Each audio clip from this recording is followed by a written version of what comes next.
अनि अरू धेरै भागी पनि हुनु कन्न डुट्नु अनि पछिमा भन्नु लुनु ज्ञानी हुनु नमुट्नु कसलाई माया गर्नु मामु बाबा हिया भाइ माइ गर्नु दा अनि अरू धेरै धेरै पढ्नु खै त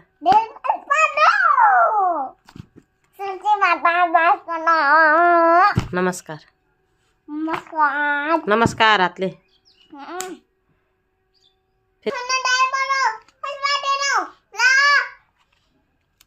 रिसा र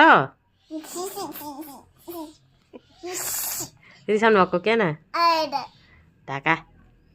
धेरै पढ्नु आशीर्वाद हुनु अनि ज्ञानी हुनु धेरै पढ्नु आशीर्वाद दिनु र धेरै भागी पनि हुनु धेरै पढ